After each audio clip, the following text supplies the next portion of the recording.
In this video, we're going to talk about the second type of special case that you could have for factoring, and this is what's called a perfect square trinomial. So we're going to start with just some review problems. This was the other special case that we talked about in Chapter 8, Part 1. If I have x plus 5 squared, that means that I have two x plus 5s. So I write out two of them. And then from here I can FOIL. So x times x is x squared. X times 5 is 5x. 5 times x is 5x. And 5 times 5 is 25. Then if I combine my like terms there in the middle, I get 2x plus 10, I'm sorry, not 2x, x squared plus 10x plus 25, and that's my answer there. Okay, let's try one more of those review problems. Again, if I have x minus 7 squared, that means I have two x minus 7s. So write out two of them, and then I do my FOILing. X times x is x squared. X times negative 7 is negative 7x. Negative 7 times x is negative 7x. Negative 7 times negative 7 is positive 49. If I combine my like terms, I have x squared minus 14x plus 49. And so I have these two trinomials. Here's my answers. Okay, so similar to what I talked about in the last video, factoring is just undoing FOILing methods. So last, Chapter 8, Part 1, we started with problems that looked like this.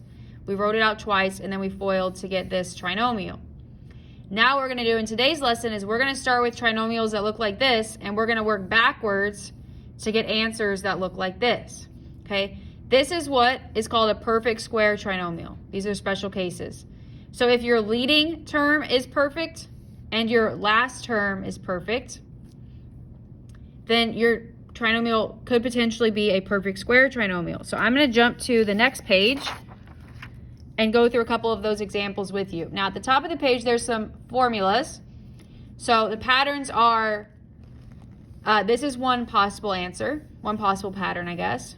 And then this is another possible pattern. And you'll notice the only difference is if this has an addition sign here, there's an addition sign once it's factored. If this has a subtraction sign here, there's a subtraction sign in your factor. Okay, so let's look at examples, number 17 here. So I'm looking at this trinomial, and I just want to point out as we start this that this process we're about to go through is really just a shortcut way that you can avoid doing like big X method or split the middle method. Okay, but big X method and split the middle method will still work on these problems that we're doing.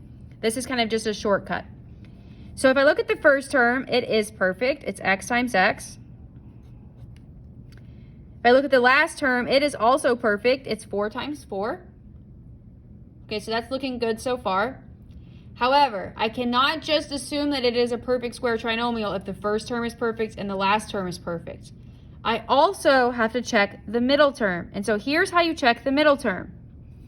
You're going to use the formula 2ab. Now, why am I using 2ab? Well, look back here at our general formats. The middle term is 2ab. 2ab. So that's what I'm using here to check my middle. So how you do that is you have a 2, and then you're going to take one of these factors, so x, and one of these factors, so 4, okay, because a is a factor of the first term, b is a factor of the last term, so 2 times x times 4 is 8x, and I'm going to see, is that what the middle term is? And in this case, we can obviously see, yeah, that is the middle term, so that checks out. So if the first term is perfect, the last term is perfect, and the middle term checks out, then this is a perfect square trinomial. And so you can kind of do this shortcut where you have two factors. Each factor will get an x. Each factor will get a 4. Now in the last video, we kind of did a similar process where our two factors had opposite signs. And the reason it needed opposite signs for those was because we needed the middle term to cancel out. However, here you can see that we have a middle term. So we're not going to want opposite signs here. In fact, we're going to want the same exact sign. And the sign that you're going to get depends on the sign that you have here on your linear term. So between your first and second terms, whatever that sign is, that is the sign that goes in your factors. You can see that from the general format up here. If that's addition, then addition is in my answer or my factors. If it's subtraction, then subtraction is in the factors. Now, x plus 4 times x plus 4 is really just x plus 4 squared. It means I have 2 x plus 4s. Okay? So as you guys can see, this is just the opposite of what we did in Chapter 8, Part 1. Now we're starting with the trinomial and we're working backwards to figure out the special case here. So let's try another one. X squared is x times x. 25 is 5 times 5. But I can't just assume that it's perfect. I have to check the middle, 2ab. 2 times a factor of the first term is x, times a factor of the last term, which is 5. So 2 times x times 5 is 10x. That is the middle term, so that checks out. So I have 2 factors. Each one gets an x. Each one gets a 5 from here and here. And then the sign will be whatever this sign is here, so plus signs.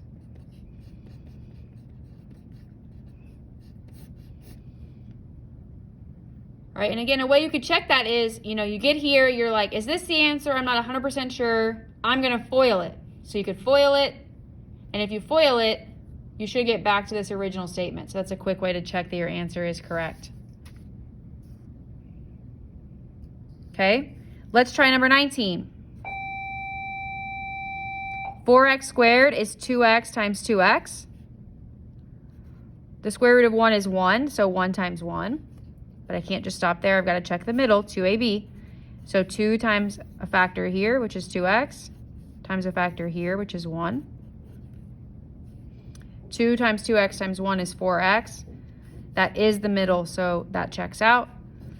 So I have 2 factors. Each one gets a 2x. Each one gets a 1.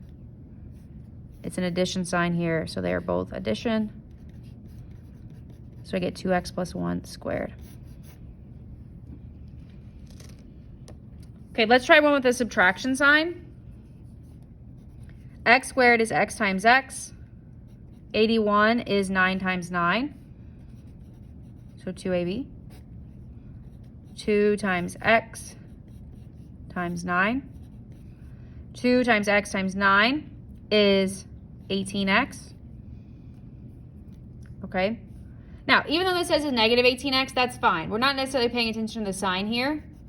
18x, 18x, it checks out. Okay. So now each factor is going to get an x.